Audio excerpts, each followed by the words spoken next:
your Facebook group and listen to them talk about three things: sound design, song structure, and the mix. And remember, I always say, you probably heard me say this before, there are three things that have to happen in every track. In the sound design, we want to hear something original. We want to hear it sound like somebody made an effort to tweak the sounds, maybe even hear a sound we never heard before, which is the most fun. Number two, in the song structure, we want to hear a climax that gives it meaning and makes us feel so good that we want to play the track again and again. Like when your track, I don't care if it's an ambient chill out track or the hardest techno track in the world, it cannot start at full level, stay at full level, end at full level, and never change, because then you're just like, oh, you know, it's like full speed. It's like eating a whole bottle of hot sauce all with no food. So we want to hear great original sounds, a climax, and then number three, of course, the track has to give us some bass. This is electronic music. It's gonna have bass. We want to be able to hear the bass, which is pretty easy if you're playing to a kick drum by itself, but when you got to put all the other elements together, it gets a little tricky. So as always, I want to get my monitor window up. That takes a second. So while we're waiting, let me do a quick screen share and show you what the Mixed Texture member site is all about. If you're new in the group, welcome to the group. This member site is where I host my presets, Ableton resources, lessons, a cool kind of hands-on lesson where you learn by doing it inside guided Ableton projects. But if it's your first time here, go to the free Ableton resources.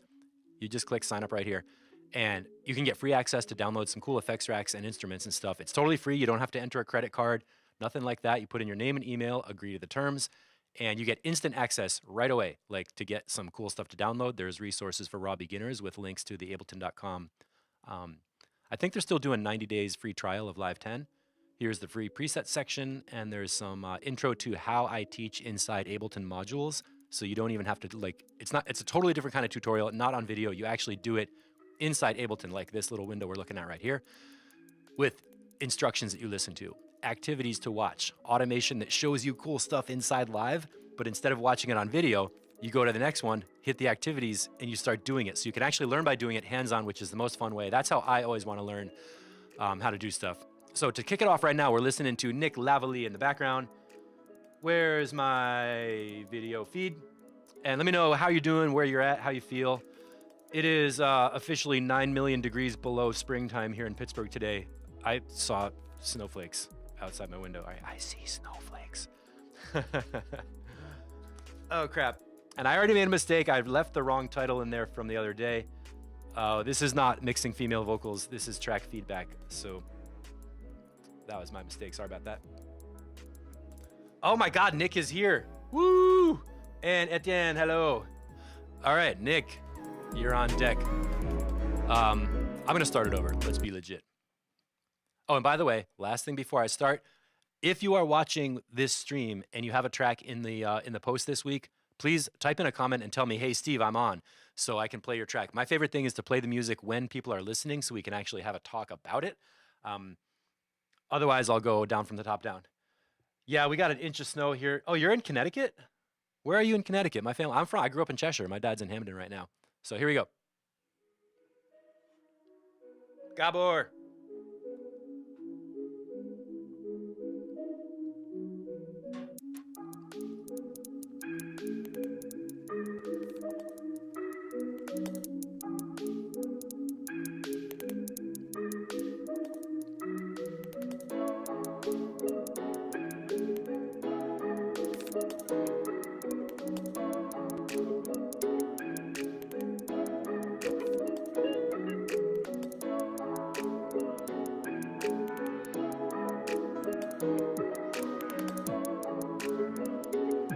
Dig the chord progression so far.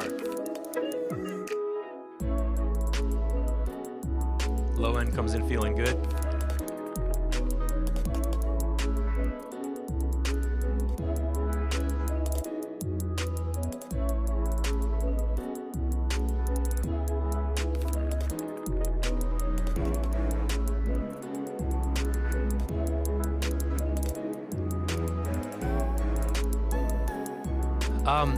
I'm not here to kick drum though, Nick. So that low end bass sound is either totally drowning out the whole entire kick drum, or maybe you don't have a kick drum. So since you're here, tell us. Oh, that's awesome. That laugh is super cool. I like that a lot. What's your low end strategy? Is there a kick drum that you wanted in that beginning part, or is it the drop here where a kick drum comes in? Because now I'm kind of getting it, but.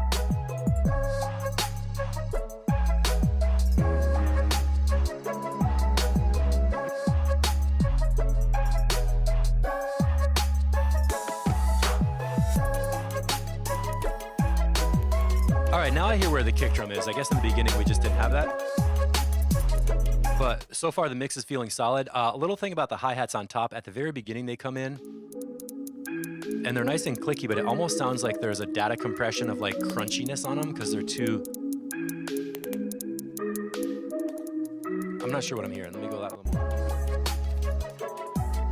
Okay, good answer. Emphasize the chorus a little more.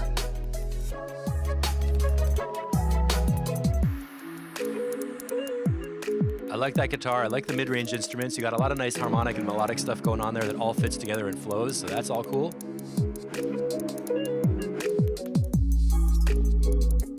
Oh, that's beautiful right there, 225. Wait, I want to hear that again.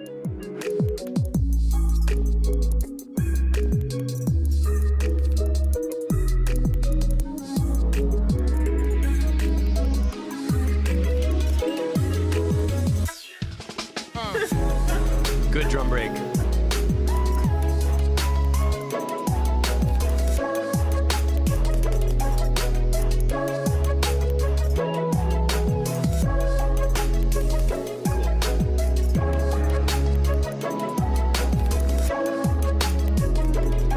Yeah, everything is working on this track. The cymbals are cool. I love that little girl voice in the background. A little bit of a laughter. Anytime you can put a human voice laughing in the middle of music, it's so subconsciously awesome. I can already tell we got a good ending. And here's a little fun test. I never really talked about this before, but if you want to pick the climax of a track and you're looking at it horizontally, a rule of thumb is like somewhere around 2/3 should be where you get the heart of the track. So let's see if we get that. So you can keep caring for others. I get ads on SoundCloud. All right, cool. So Nick, that's a cool track. I like how it comes in slow. Maybe the hi-hats were just too loud in the beginning, so I would do some hi-hat automation or something so when it's first coming in, like you can hear that the hi-hats are there, but kind of sneak them in a little bit so that as the track gets to the part where the drop is happening, then the drums get louder and you're like, wow, this track is still growing because people are going to turn it up at the beginning. The idea is like at the beginning of the track, you want people to set their volume on their stereo or on their headphones, and they want to put the headphones volume at the right level, and then they should be able to leave the volume there. But if you do a really good mix, the beginning of the track will tell you how loud to put it. You won't have to touch it, and then it could still keep growing and getting louder. So let's see, do we have a climax somewhere around 2/3? Hey, Lauren's here, what's going on?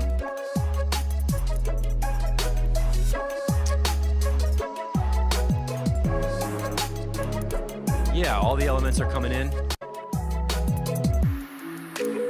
And that little breakdown. I like the guitar sound. Yeah, I like everything about this track. I like ads on SoundCloud. I know. I think I say this every week. I'm already paying for SoundCloud Pro, and I do not think they should be putting ads on here. So anyway, Nick, good sound design. I dig it. Cool sounds. And I noticed the person laughing and the guitar sound. If anybody has any questions or comments about it, spit them out. And the only real recommendation I had is to bring the kick drum up, even though you have your own strategy and that's cool and I can hear it and I know it's there and the low end feels good in the track. Still, I think the actual kick drum itself, for this kind of, when you're doing those trap rolls on the hi-hats, when you're doing that, the kick drum's got to be like, ba-whoomp, like coming in. Maybe it's because I'm in headphones and I'm not listening with a subwoofer, so take that with a grain of salt. But definitely Nick gets the funny avocado icon comment. I'm not going to type out what I just said because you're here live hanging out. So let's go on to Roberto Carlos Reyes. I think he's doing some guitar type stuff. Let's see what we get on YouTube. And before we play this track, I want to switch my audio out because I want to be able to EQ on the board.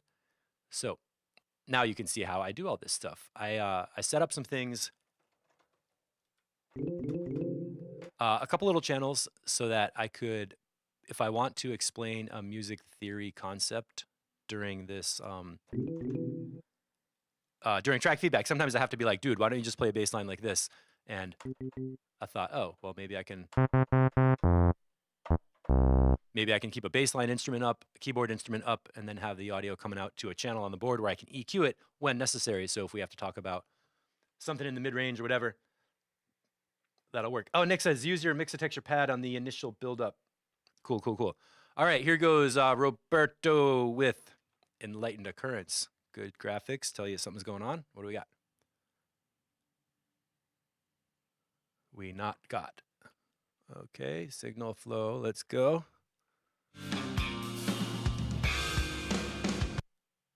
Okay, guitar time.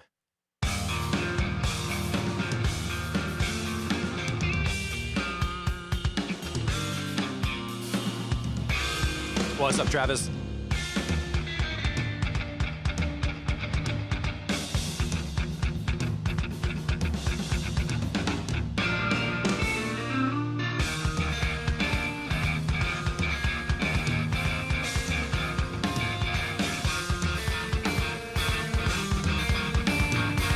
Let's check it out in mono.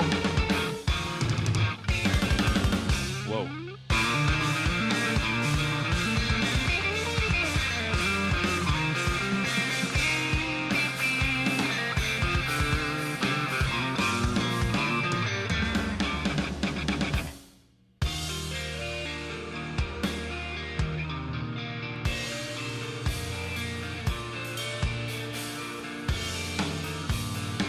All right, the biggest thing I want to say about this is I feel like my left ear has got a guitar that's real heavy on that side, and the right side is kind of different.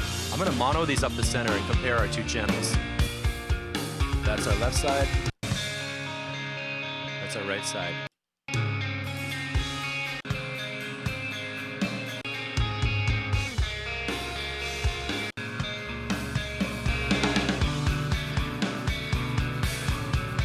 Definitely awesome stereo separation.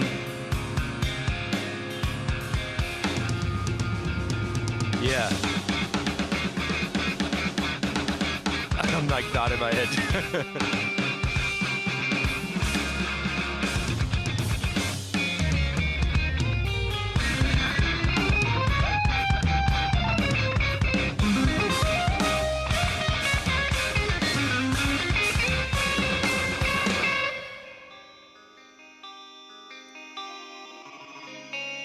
Huh.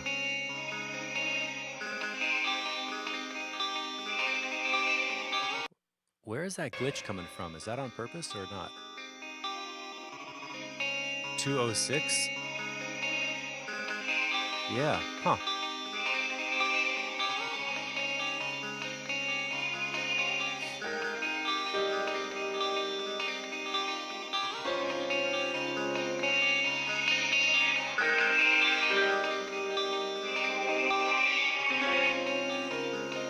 All right, I just did a super fast little EQ duck on the mids.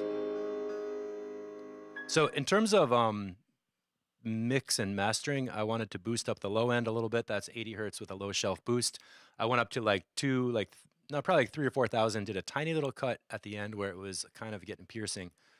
But in general, that's an interesting track. The musicianship is awesome. The drums sound great. They're really well recorded. I'm not sure if possibly those were programmed samples or if it was a live drummer. I didn't even really get a sense of which one it was. I'm guessing it was a live drummer from the complexity of it, but you never know. Could be programmed.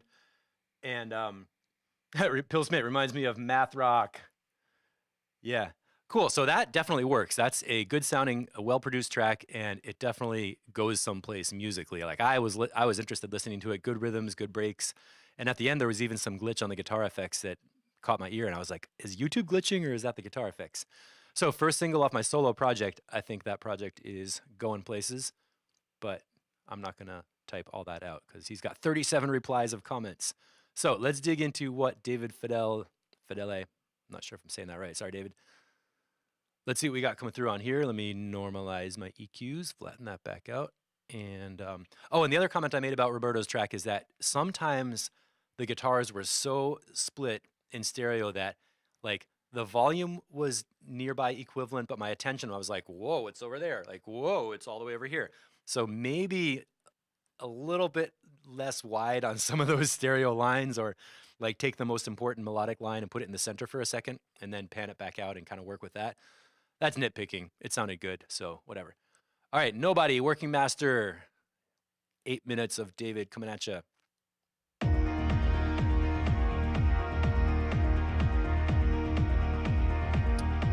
Ooh, let me go down and make sure I got the most recent version. Right. Oh. Whoa. abort. All right, 7:05:20. Whoa. Okay, he's been working on it. That's cool. So let's try this one.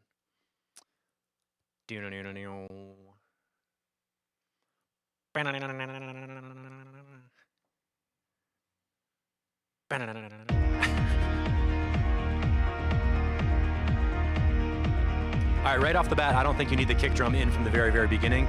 I would rather have something like an intro where some other stuff happens before the kick drum, but whatever.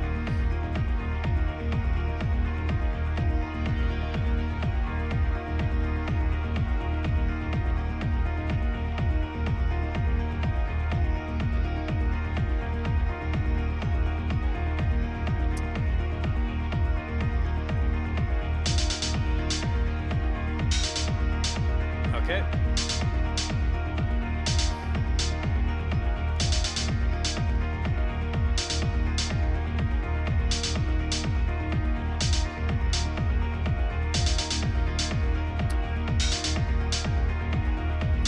Feels like we're building towards something. I hope, because we got 6 more minutes. There we go. Going up.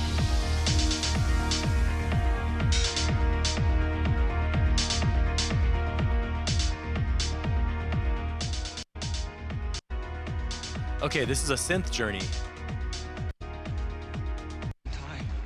Whoa.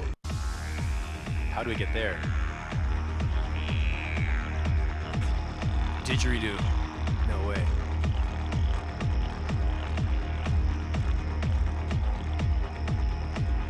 Everything that you say is contradictory. You can't have been in one place and another at the same time. You mean to say we have to make choices? Of all those lives, which one? Which one is the right one? Each of these lives is the right one. Every path is the right path. Okay, we got some storytelling going on. Everything could have been anything else. And it would have just as much meaning. And the drop. So let's compare the intro. What do we got? There's synths and drums and stuff going on for like 3 minutes. Right. Now we're here.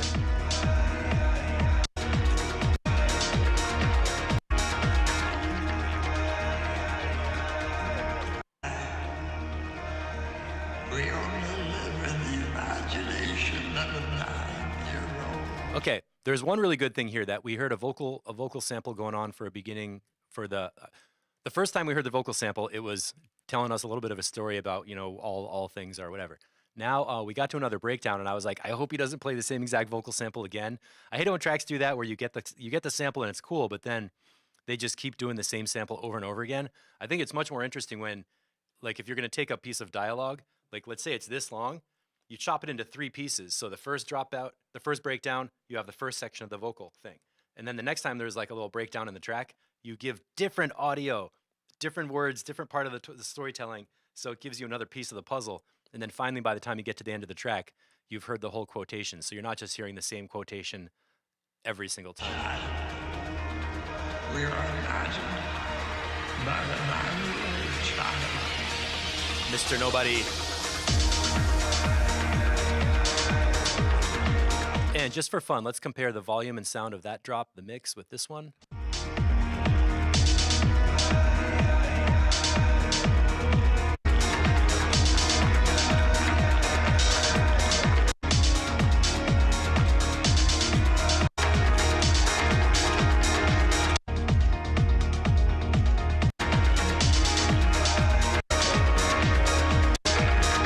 Let's check out the ending.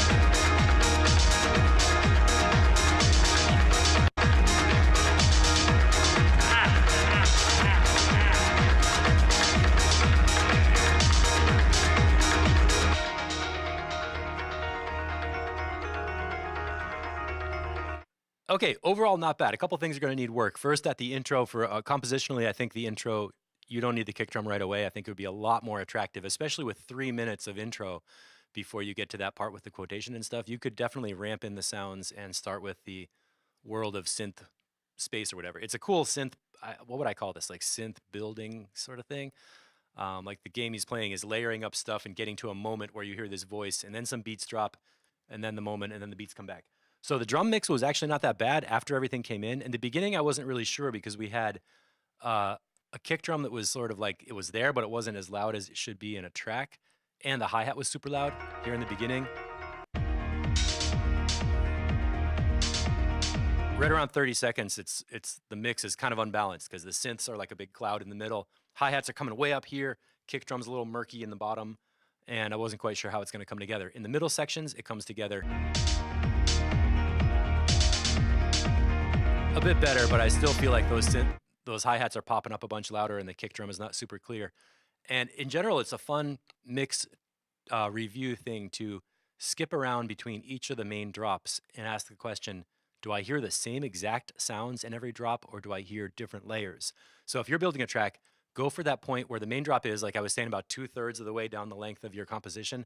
At that one, have all your sounds in. So whatever is going to be like your maximum density of sound, have that happening. All your hi-hats, all your cymbals, all your drums, all your beats, all your synths, whatever. And then you peel it back. So the next drop after that, believe it or not, when you do the same drop and you cut layers out, it can even sound heavier. Might sound like a paradox. You might think, oh, I have to add a new layer to make it new. No, you don't. You can cut something out, and as long as it has the drums and the bass and some hi-hats, it's going to sound awesome. So a good technique for the last drop in your track is cut out some of your synths, make it feel a little bit emptier, and that kind of makes it feel like a heavier drop. The vocal from Mr. Nobody. Cool. And then, yeah, make the kick drum up a little bit. Maybe like cut some of the low end out of a little bit of the synth stack in the mid-range because that was getting a little chunky. And he's obviously doing a lot of work on it and making updates. So cool. Now, Maxime Chanteau. No mix and master. Let me make sure we got the updated version. I think there's like 300 comments on this post this week. It's awesome. There's so many people talking about it. I just love seeing the interactions. So genre house problems. I feel the chorus is less punchy than the verses. Maybe need to rearrange a lot. Do you think that's because of the mix or because of the layering?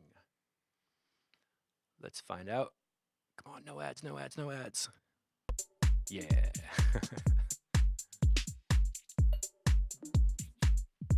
All right, cool. It starts me off right away.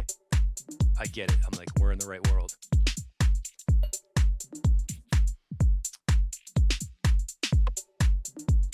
Drums sound good. Reverb sounds good.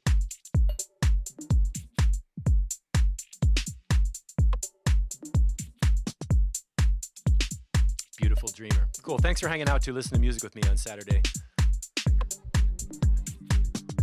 All right, coming in.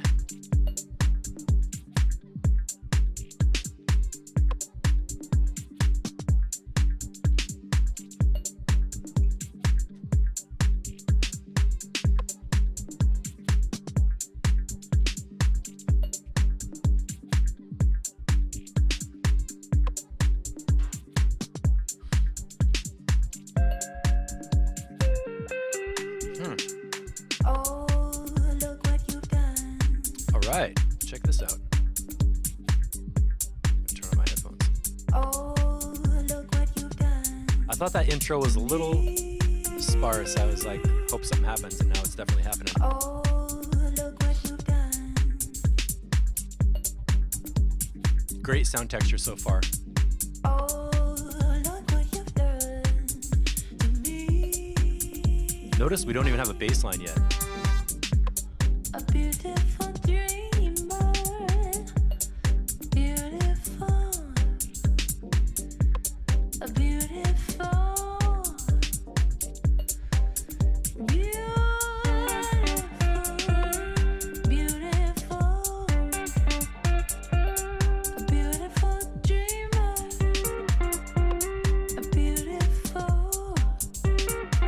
We're gonna get a bass line? I don't know, what do you think?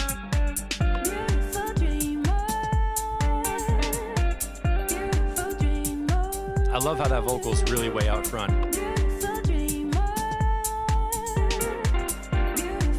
All right, I'm guessing we're gonna have a breakdown, then the bass line comes in after that.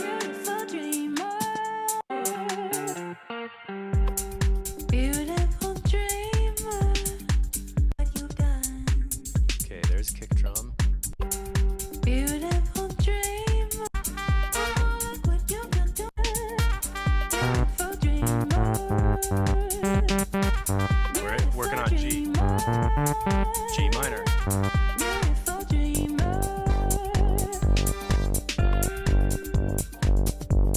There's so much space in there for bass line.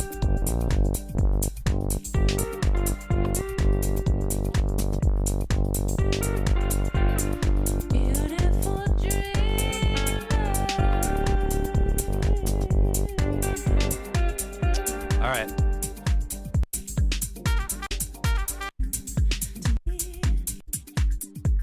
I try to make one really useful comment in every track, and this one is going to be, I don't know if he had a bass sound layered with the kick drum. The kick drum sounded good. Right? I love how the vocal is way out front, up, loud.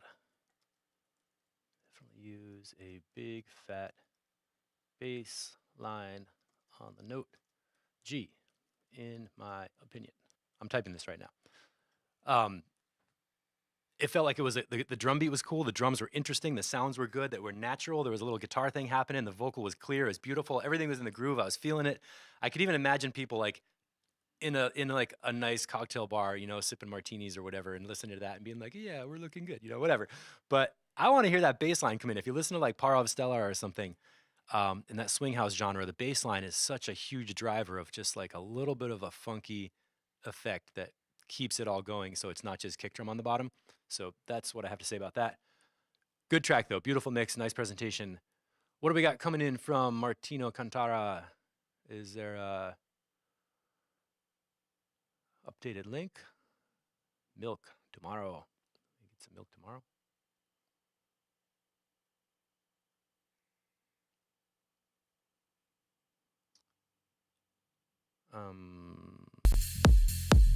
Damn, slamming.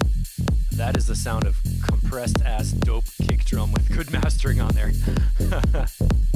It's like got a tack on the front of that kick drum.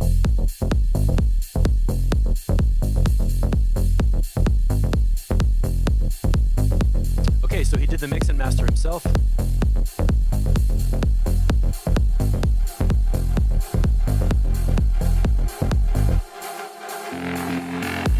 That shit is loud.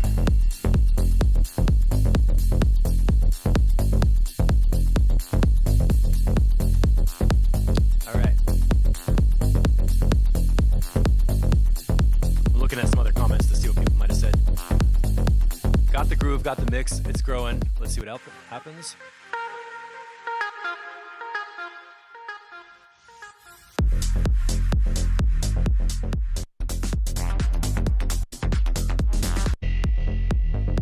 Give him a follow and a like.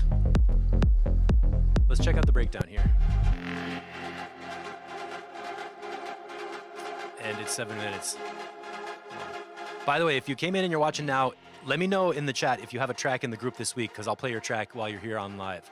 I want to keep it interesting for everyone's watching. Pill Smith, do you have a track in? I should know the answer to that, but let me know if you do, and we'll jump over to yours. It's Quentin, Mike Lattimore, Pancho, Bo, James.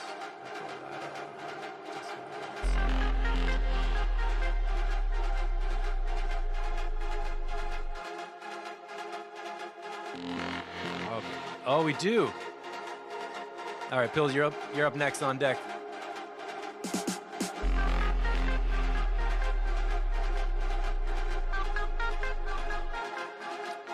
Yeah, that's a long breakdown.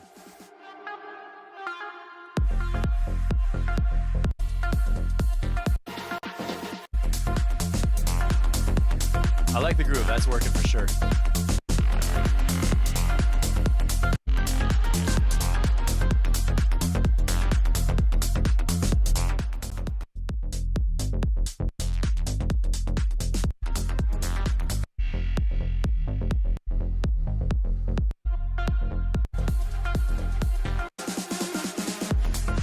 So 5:25, it's like the big energy comes back.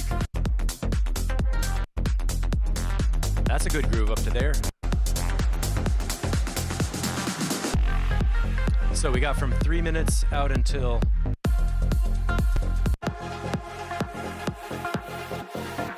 three until 5.5.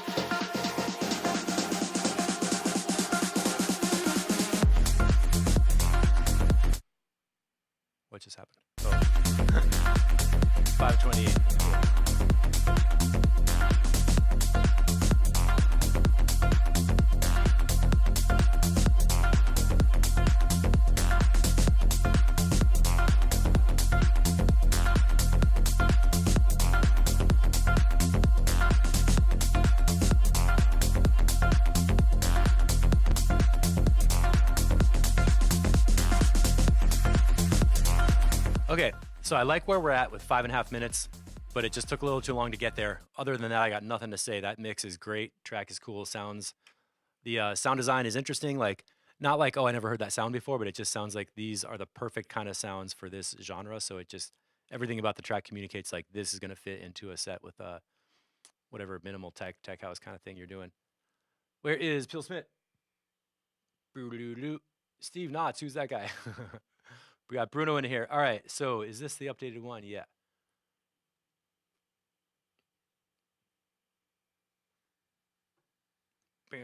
Fading borders. 3 minutes. Ooh.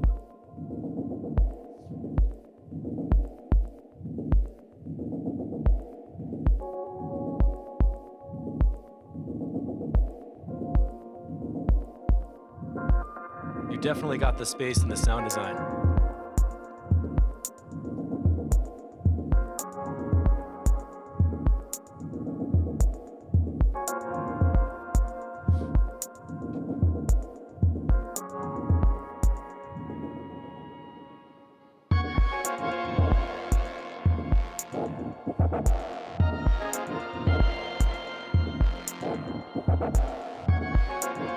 The low end is nice and big. I like the little scratchy high end stuff.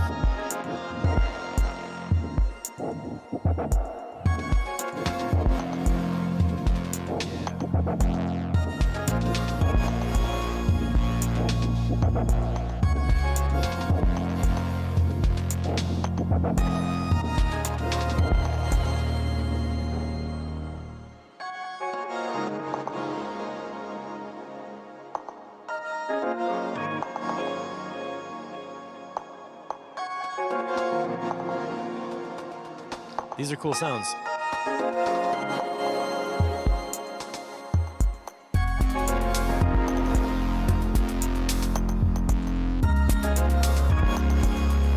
I'm curious how long you spent on this. Pill, if you're still here, let me know how long you've been putting into this track so far. The sounds are cool. They kind of sound like they're getting bent a little bit.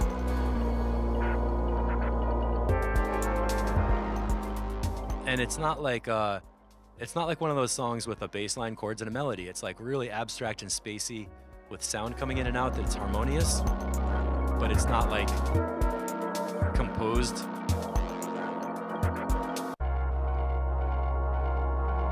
Hey, what's up, Taylor? Cool, man. Oh, and the Aphex Twin ending. Cool track. Dude, your sound design's amazing on that one. That is super cool. It's stereo. It's interesting. The mix is really good. It's got low end. It's got mid-range. I like the scratchy high stuff at the beginning.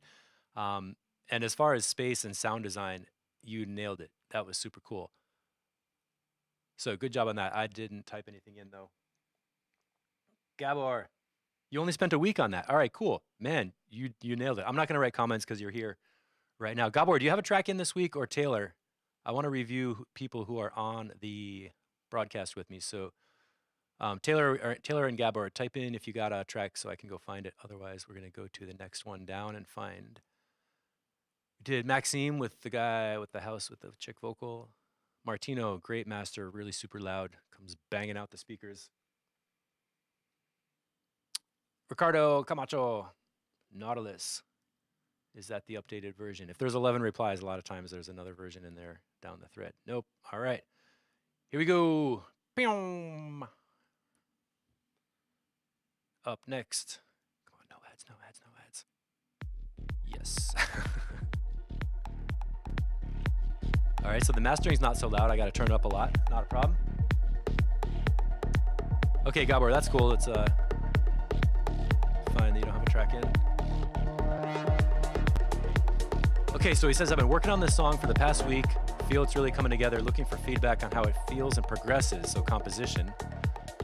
Want it to be more danceable. Not done with the mixing. Well, on the question about what genre it fits, this feels like late night deep house type stuff to me. That echoey synth thing on top that's bouncing around is like nice and deep. Keep you in mellow state.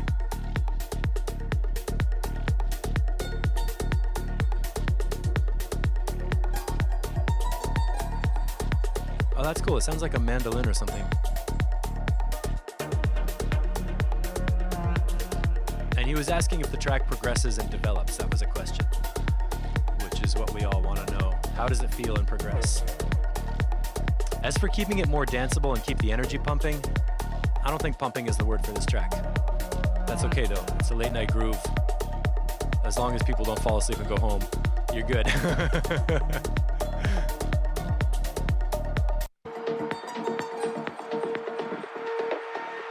Good build up. Pow. Oh, did you hear that? Check that little breakout. That was cool.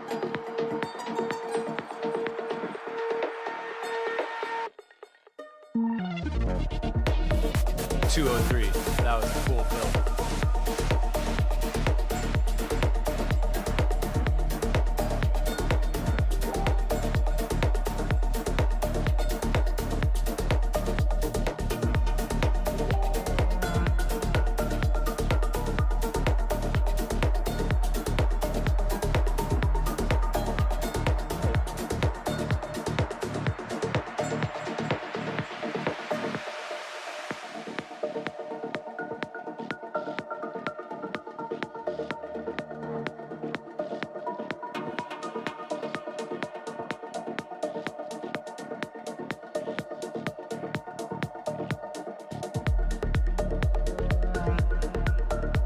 All right, so little encouragement. I'm in the groove. I love that.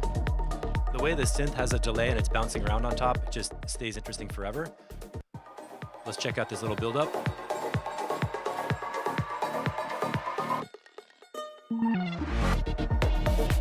Good stereo. What's this loud? Yeah.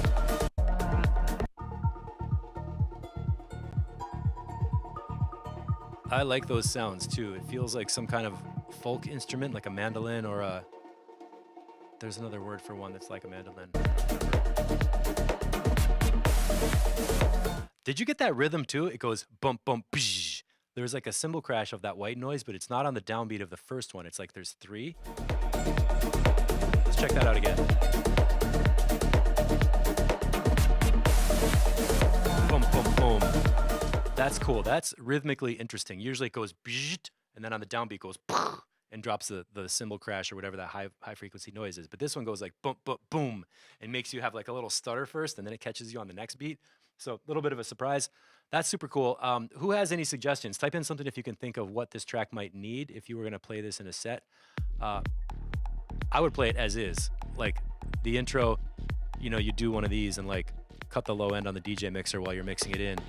You wait to get out to however long you want. And then you bring the lows up.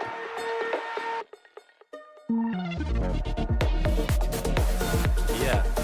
He did that little rhythmic signature right there at 206 too. There's like two kick drums. It goes but boom. I want to hear that again.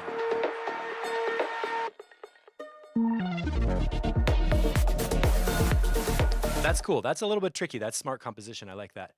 I don't have any specific recommendations, but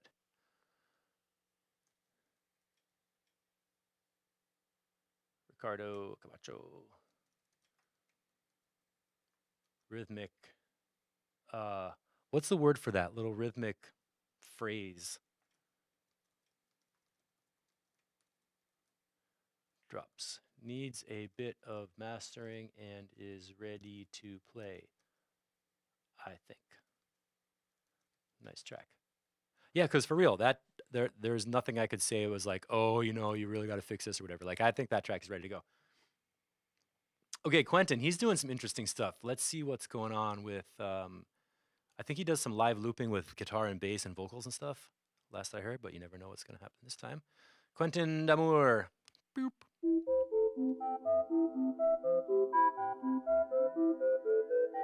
Dreamy and dubby. Oh, I love it.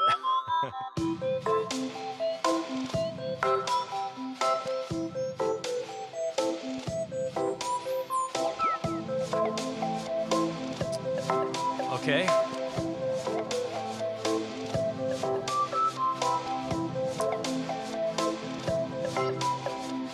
That melody is a little pointy in the mid-highs.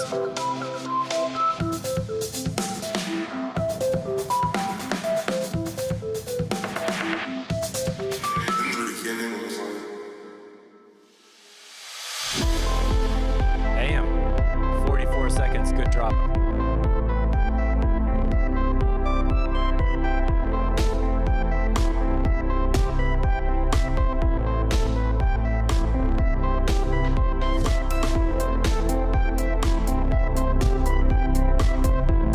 I'm going up on the low EQ a little bit.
Okay, so for the dub kind of a vibe, that snare drum that's on the 2 and the 4 could.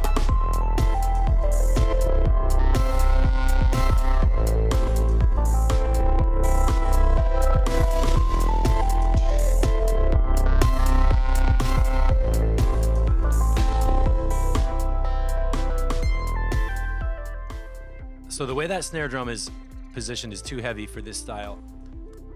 Yeah, it's a cool track. The mix is nice, the sounds are nice and everything, but that one snare drum hit on beats 2 and 4.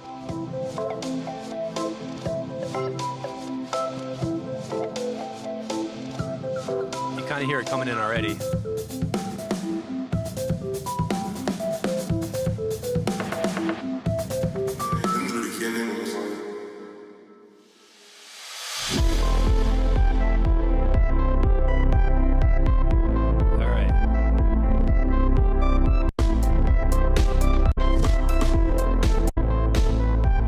I'm looking for where that snare drum comes in so I can point it out.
So there's a reggae drum beat called One Drop that has rim shots, and they're not as often as the snare drum we're hearing here. This one is a backbeat. When you have the snare on beat 2 and 4, like 1, 2, 3, 4, boom, boom, boom, boom. That's the backbeat. It's like on the back, and all rock and roll and electronic, house tracks and everything. You know how that snare drum goes in there. It's all over the place and hip hop, breakbeat and everything because it anchors the beat. But in this track, that's a really heavy anchor, and you keep hearing that snare drum coming through. So I would go for a more sparse kind of drum beat that doesn't have such a strong backbeat to it, so you can be more in the dreamy dubby space. Other than that, I love that track, Quentin. Hope you hear this. Cool beats, man. Good vibes. And now for some Mike Latimore. Let me know if anybody has any questions, and if you're watching, tell me if you got a track in this week. Ah, that's Mr. Rogers. He's from Pittsburgh in the picture.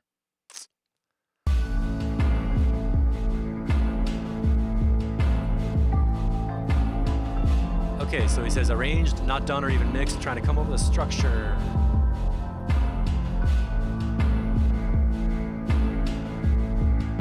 Oh, interesting. I like these notes. He says to take a break from working on another track.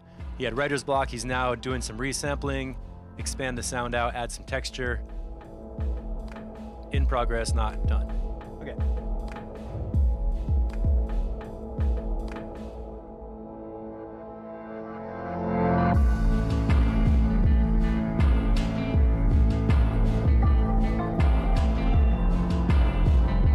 Okay, if he's looking for comments on structure, I could tell you that melody sound is way too quiet.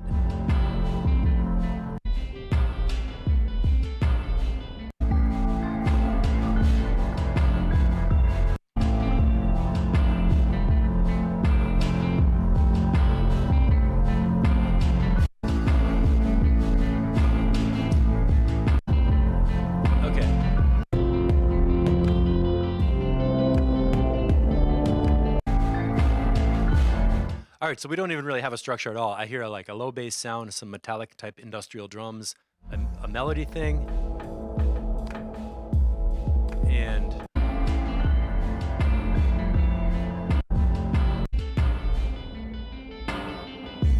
that.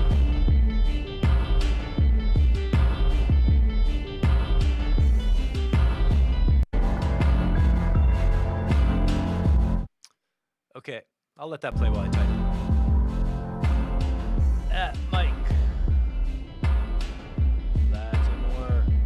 Come on.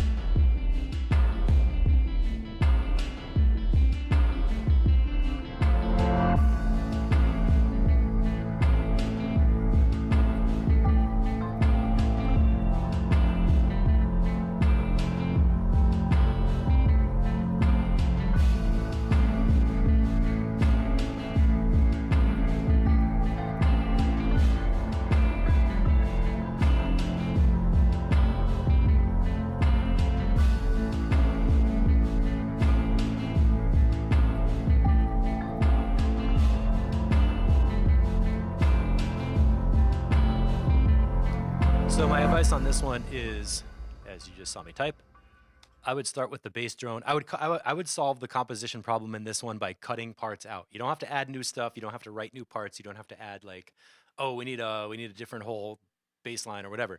Like just take what you have, start with the bass line drone, and then add the melody thing, and then do that reverse cymbal crash and drop the whole beats so that you go for a good, you could go a good minute and a half before the drums come in, because this has like a lurking dark feel that you could really draw people in. It's like Trent Reznor's gonna get you, and then the beats drop and you got that nice industrial clank kind of thing happening. So cool beats, makes sense that it takes a little work to get there. All right, Pancho, are we on the newest version? Oh, we got Bodarev coming up next. All right. Almost there, demo mix. He's looking for opinions. What do we got?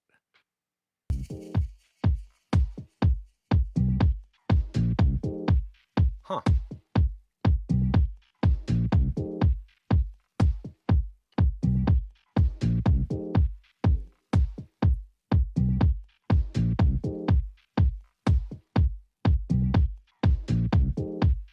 Old schooly house, says Bill Smith. Right, cool. I love those timestamps. Look at that, 105, 250. Now I know what to look for. Timestamps are my favorite thing. Oh, nice. Was that 105? Oh, 35. Dang.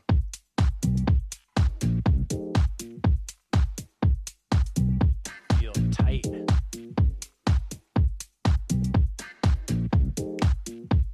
Man. It feels kind of like sample music too, right? That bass guitar feels like a sample off a record.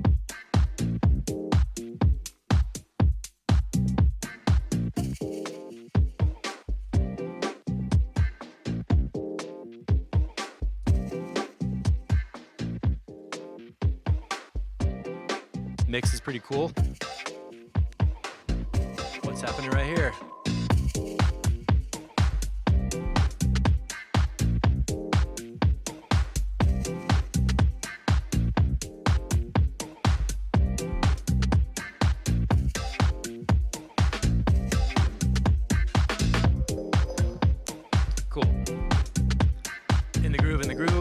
skip out a little bit.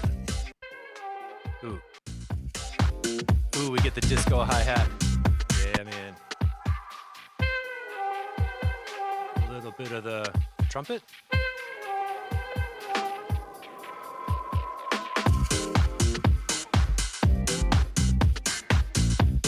Great mix. Totally gives it to you. This is why I love electronic music, because you could have like 4 samples, right? Like kick drum, hi-hat, hand clap, and a bass, and a guitar, and a couple little things. Yeah. Like seriously, when electronic music, when people were first making electronic music, sometimes you would make a whole track with like 1 megabyte of RAM in your sampler, meaning all the audio in your whole song fit into 1 megabyte of samples, and your sequencer would just play those same samples over and over and over again. So your kick drum would be like 50 kilobytes and your snare drum would be like 20 kilobytes, and you would layer up, and the biggest sample would be like your guitar sound or something like that. And that's how there was a word called sampley, where it's like, oh, it sounds like we're just hearing the same samples again and again, but they're smacking, right? Austin Powers vibes, right? Old school funky guitar, yeah.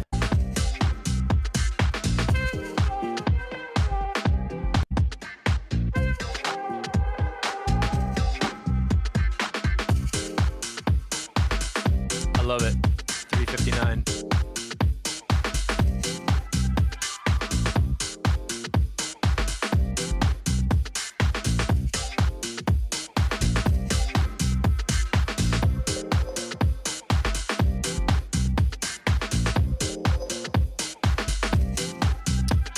Another winner.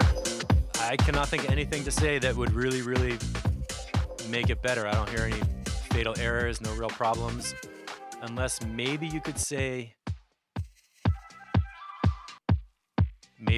for 6 minutes it should have an actual trumpet solo on there instead of just samples. But who cares? That's a cool track. How do I... Oh, it's private. Damn. I would actually download that track and play it while I'm breathing coffee breath on the mic. All right, Bo coming at us with some... What? Yeah, that was a fun song. That one felt good. For me, really, honestly, I don't get too critical on technical, perfect mastering of like, if I hear a track and it feels like that and it sounds good and it makes me feel something good, I'm not going to dig into tiny, tiny details on stuff that like, well, you maybe could put, I don't know. Oh, come on, dude. Is this track gone? Do we have an ad? What's happening? Capital One. Oh, man, Capital One. I got to talk for 30 seconds and say something interesting. All right, while we're taking a 30-second break for ads, I'm going to do an ad. Anybody who's watching this who came in the middle, go to courses.mixitexture.com, sign up for the free Ableton resources to grab some presets and an intro to how this whole site works, which is an actual learning platform I built to put up my Ableton projects that you download and learn by doing it.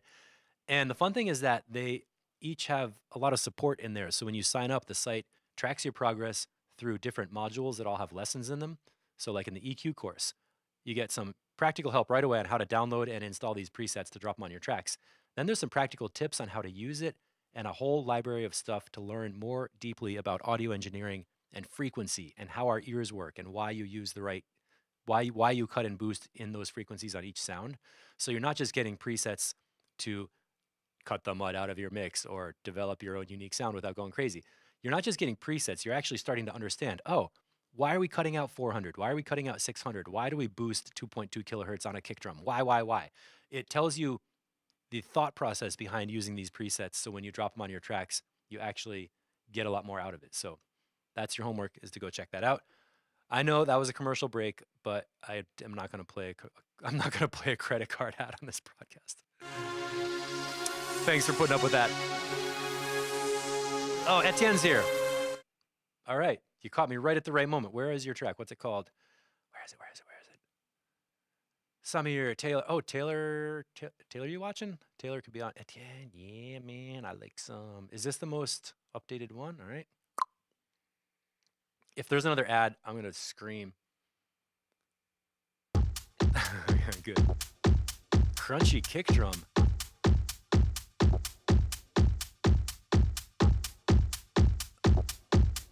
All All right, I like the sound, but right away I think that kick drum might have a problem if there is a bass line coming in. I'm not sure. It's super nice and crunchy though.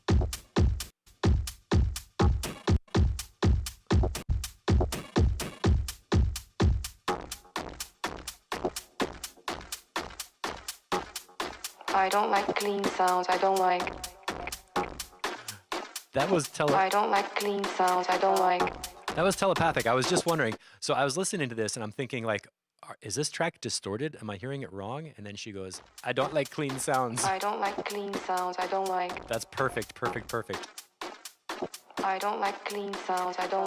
So beautiful and so kind of 100% right that I kind of think, well, okay, good.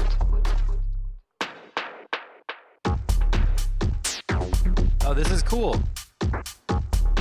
So I have a question for you. Is the voice that we heard, is that a picture of the person who's talking? Did you record that actual person, or where did those vocals come from? I get it, man, that bass is nice. I want to hear even more of the high-end detail, so I'm turning up some high frequency.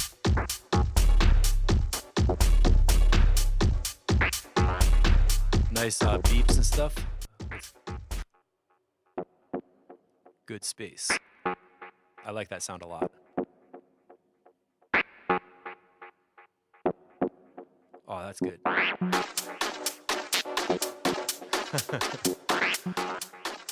You might have heard me say last week, a lot of the time I when there's a breakdown, people leave a hi-hat in there or like a bunch of extra stuff. This is the kind of breakdown I love. It's so good. That's all you need. Like one sound, some delay, and it really, really works. So good job with that empty space.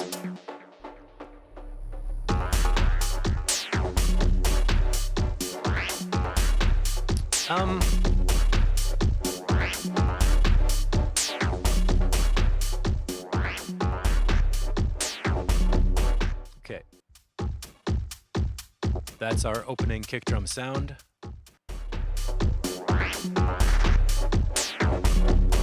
Okay. Imperfection. What's up, Eric?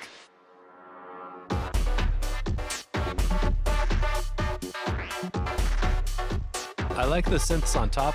The low end is a little bit unfocused because that first kick drum is so crunchy and distorted that when you have the low boom bass underneath, it's a little harder to feel that.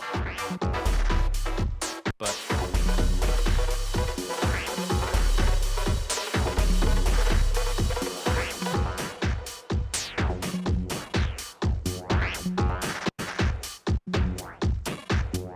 all right, cool track. I like what you're doing with that. The sound design is creative. You're squashing sounds, and you even put in a vocal that says, I like the sounds distorted. So that's cool. My favorite part is this empty space in the middle right here. Right there.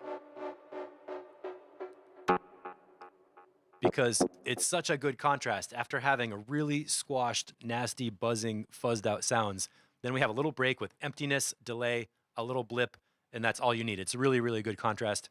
My criticism is that the low end boom that's underneath is a little bit lost because the kick drum is kind of fuzzy. Right.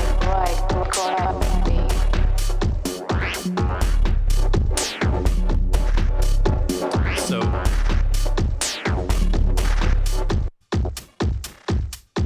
I might even do something like cut out the low end even more on this opening kick drum. You can have a really, really solid kick drum up to 90 hertz or even 100 or like 120. So I would take that kick drum, the opening kick drum sound, put a big bump on the bottom at like 100 hertz, and then high pass filter everything else, so that you can have a crunchy, powerful kick drum that's not sub bass. And then later when the low end comes in, the bass will be really clear on the bottom, so you feel that bottom power and it's not mixed up with the crunchy fuzz thing. I missed the break before the last drop. Oh, sorry.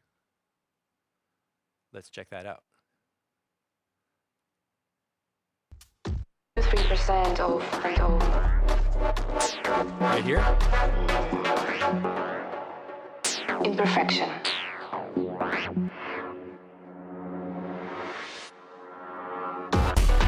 Yeah.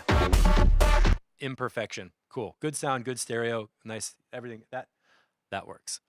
So is Taylor, are you still here? I'm not sure if Taylor Lilly, calling Taylor Lilly, please come to the front office.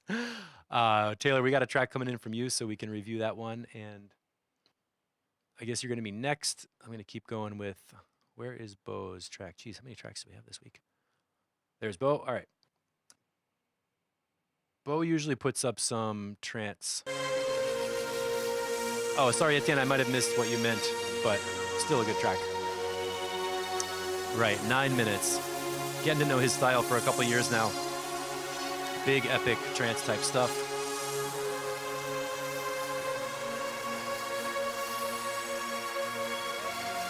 Is he asking for any comments?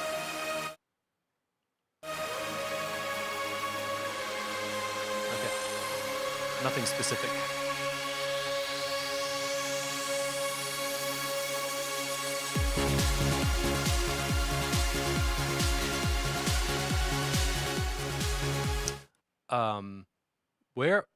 When you hear the intro, where do you expect the beat to come in? Let's say the intro is nice and loud like this.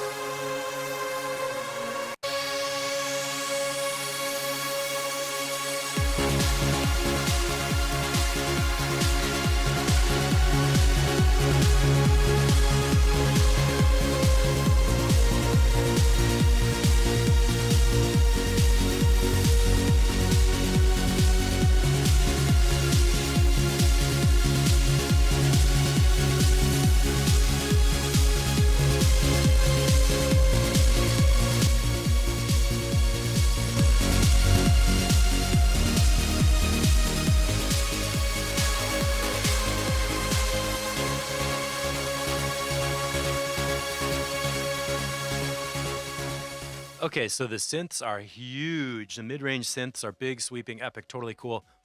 A little bit overpowering the beat. And that could be a mastering thing. That could happen if you compress and squash your mix too much. You might end up cutting the transients down on the beats so they don't have room to breathe and really hit.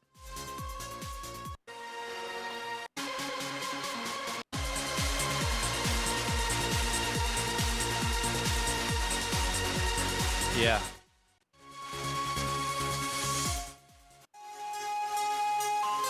Let's hear how we get down to the ending.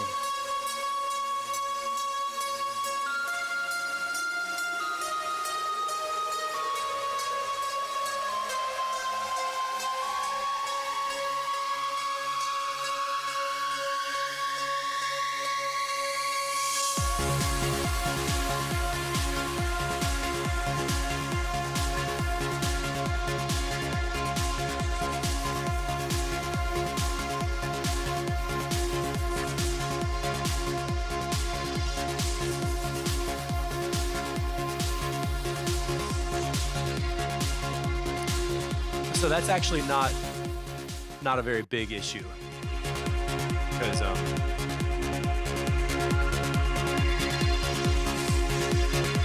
at the ending there you can hear the beats are nice and tight and the synths are sort of fading down, so you can feel that the drums are mixed properly.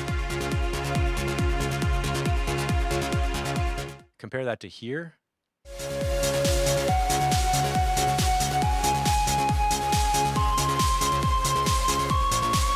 That melody is kind of like too loud, so it makes the drums get lost.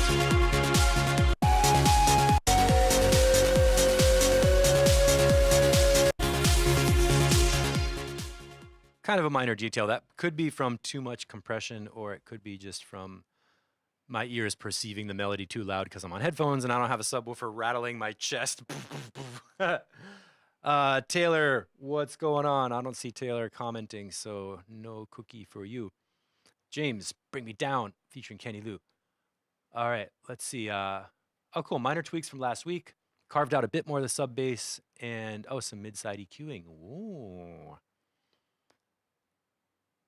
All right, let's see what's going on.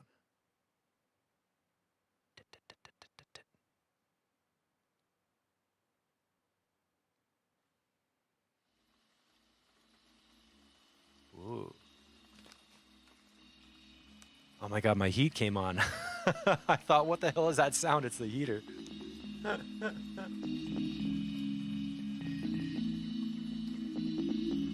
Oh yeah, I remember this. Yeah, the intro's coming in. Cool.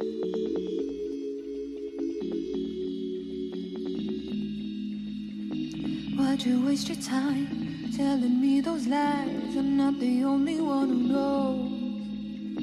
Why'd you waste your time telling me those lies? I'm not the only one who knows. Okay, he's ready to be done with this, so we're just listening for smoothness. Always bring me down. Why'd you waste your time? Always bring me down. Bring me down. Down. Bring me down. Down. Bring me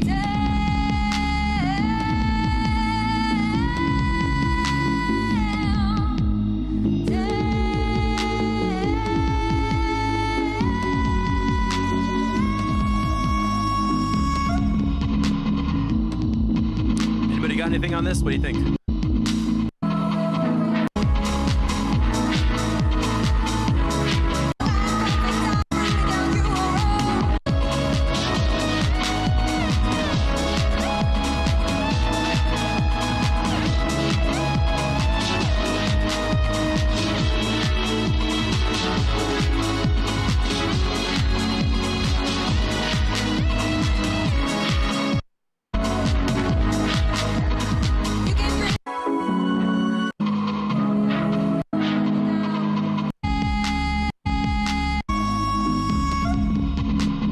bring me down.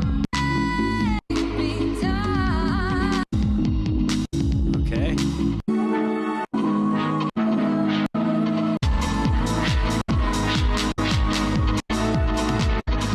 You can do wrong, wrong, wrong. You can bring me down, you were wrong. I am strong. You can bring me down, you were wrong, wrong, wrong, wrong, wrong. You can bring me down, you were wrong. I'm perfect, I am strong. You can bring me down, you were wrong, wrong, wrong.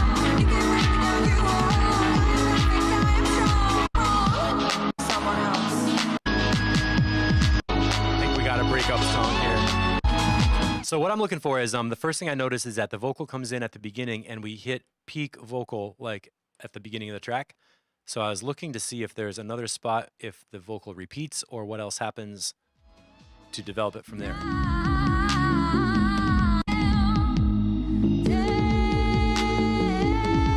Right here, climb, climb. 123. I think she already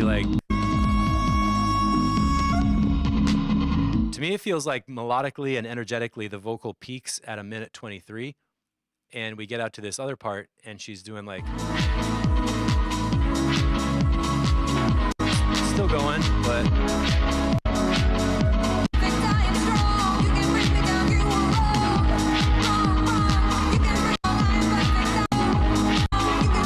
so at this part here, around 4 something, that's where I would like to hear the peak of that vocal where she hits that high note and holds it for the longest time and her voice gets that tone that's like focused.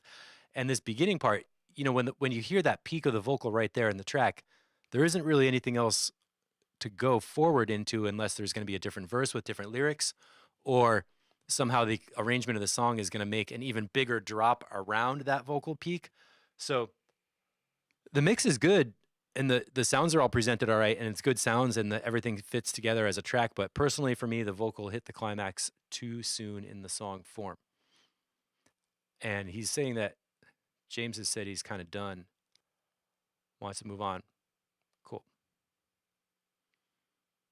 How do I say that? I don't think I don't even want to try and type that.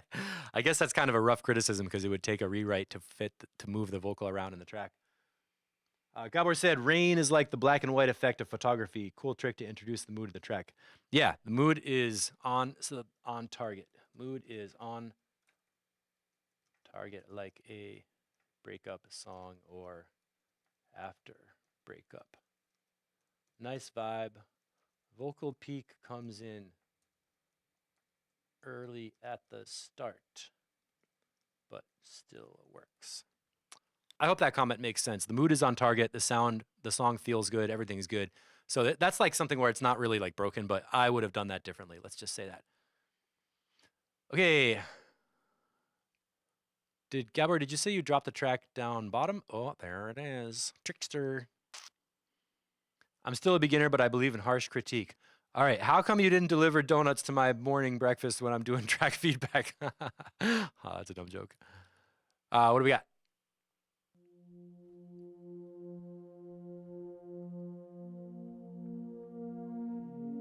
Ooh, I like how that comes in soft.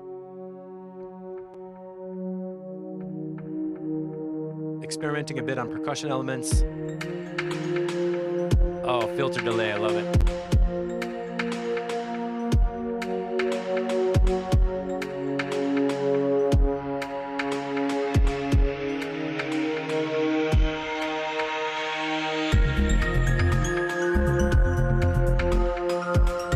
I hear that filter delay, that's cool.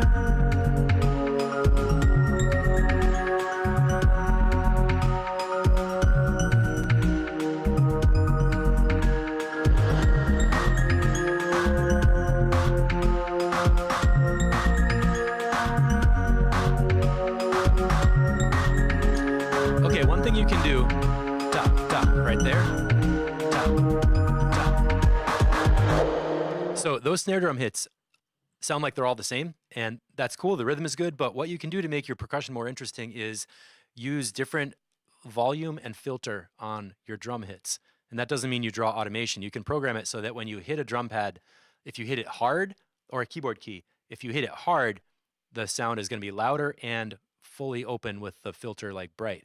And then if you hit it less hard with a smaller note velocity, which is like you hit it not as hard, you get a quieter note with also like a darker EQ. So it kind of sounds more like an actual drum where if you really hit it, it's the loudest one. And if you hit it a little bit, it's like muffled a little. So yeah, breakbeat downtempo vibe. Try varying your snare drum hits so it's not so like we don't feel like every single snare drum is exactly the same sound. I really like the synths and I like the feel how it's like a nice and soft opening, like floating.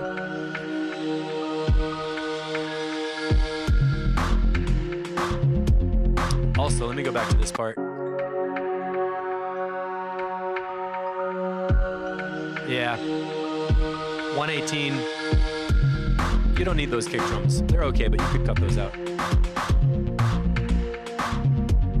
I like that bass synth.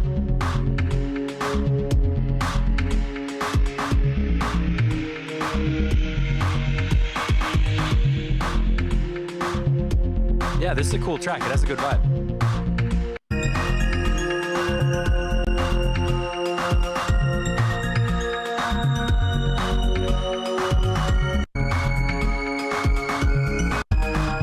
Melody is good, mix is good, sounds are good. The overall sound, the sonic world that you're coming from is cool because it all fits together. Work on varying. Where is that coming from? Work on varying your snare drum hits so that it doesn't sound like it's the same exact snare drum every time you play it, and that'll be better. Eric, do you have a track in here? Where is, I don't know if I see.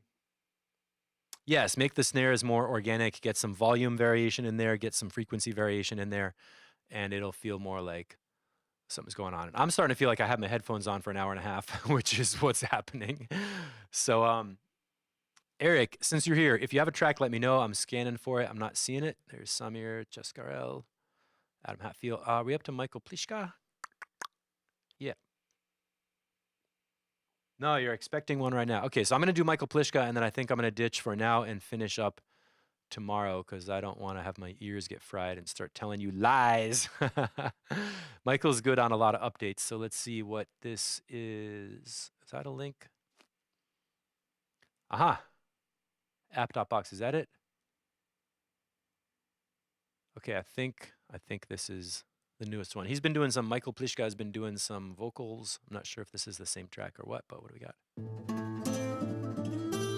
Whoa.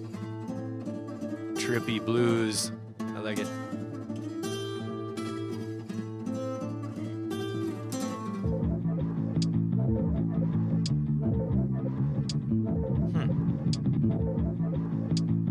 Oh, Eric, exporting 50%. You got to get it done by 1:30. Huh. This is interesting. What's going on here?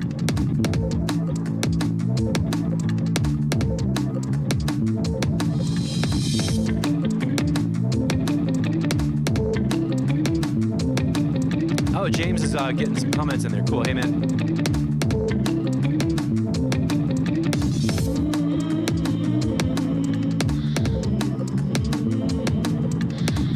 What are you guys feeling on this track right now? I'm feeling like a big, huge kick drum is going to come in, but I'm not sure. Good mid-range, good energy. It's like driving forward, like moving along. Yeah, that bluesy, yeah. Wow.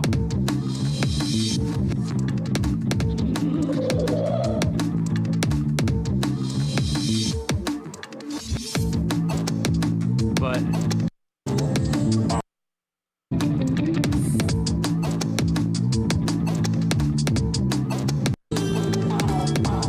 I hate to be that guy, but I'm like, if I don't hear this big like doof doof doof, I sort of feel like something's wrong. Because the way it comes in.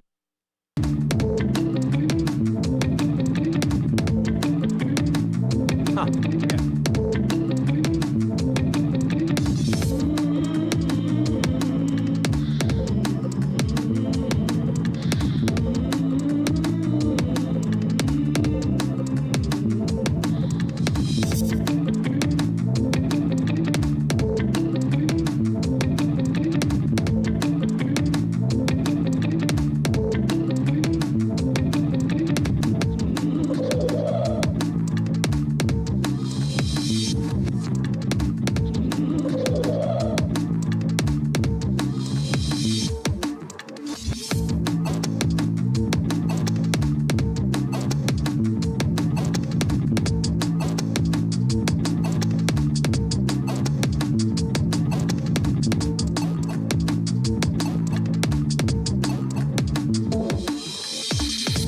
This is a super interesting track.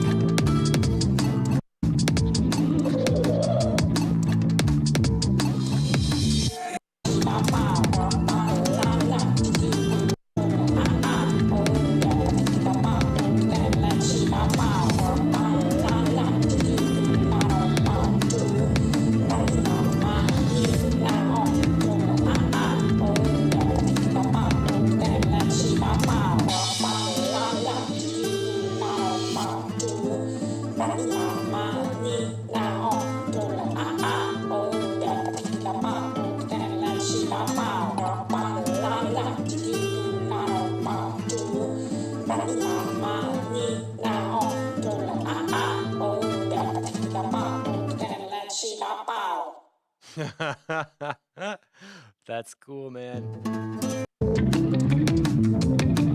Okay, so I had to get over my need to hear a kick drum. That's my problem, not his problem. Cool sound layering, great combination of acoustic sounds with electronic processing. And one recommendation is I would personally add a little more reverb on those percussion parts because they were real slappy and upfront, but a little bit dry. And the ending vocals are super cool. So, yeah, what do we got here? Yeah, the DNB vibe, that rhythm, when you hear that break rhythm, you're expecting a kick drum. So I'm with you on that one. Can definitely see this in a video game since the kick's not overpowering the mix. Cool. Yeah, so Eric, are you posting right now as we speak? Or are you going to be on tomorrow? I think you might be on tomorrow. Tomorrow. We get your track tomorrow. Yeah.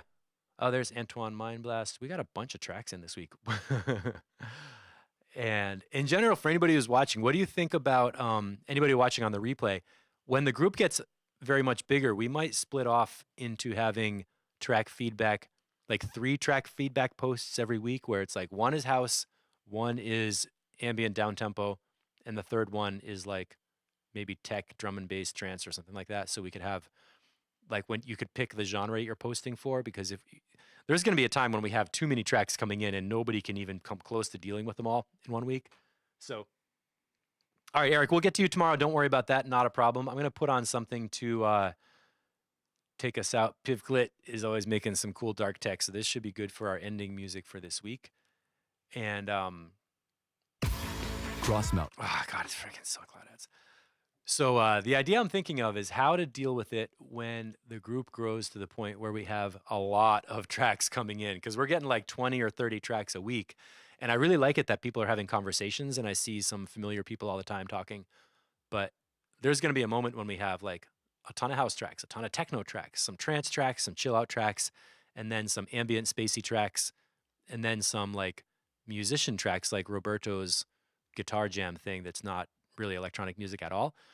And we might have to have genre postings, so we could have track feedback house, track feedback trance, track feedback weirdo shit that's not a beat. And when I say weirdo shit, I mean that in a good way, because I love all kinds of beats and tracks, and there's no reason to make a particular genre. So that might be coming up in the future. We don't have to deal with that today, but it could be coming up.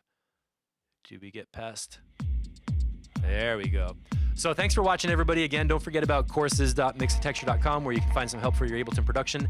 And I'll pick this up and continue with it on Coffee Breath Sunday. Remember, it's Mother's Day in the US, so call your mom, and we'll do some more track feedback. Thanks for hanging out. Thanks for being here with us.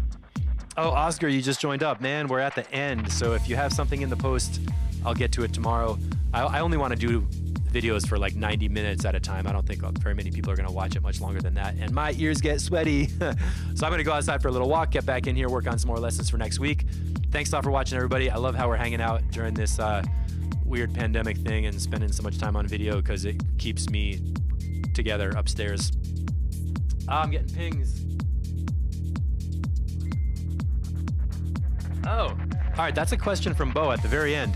Hey, man. So he said, my trance songs are busy and I don't know how to get that spaciness that pros have. Basically, don't over compress it and don't master it to death. What you should do is have your drums always be like loud and present, and just make sure your synths are in the right level in the mix, so that the synths never take over the power of the drums, and that will keep the space in the mix. It takes practice. It's not easy, and you might need some help with mastering to get really like at a pro level. Because when you're mastering and mixing your own tracks, it's easy to overdo it and basically make it too like squished. But don't worry, you're on the right track, and all your stuff is at, I would say, like 90% pro level, Bo. So you're really doing good.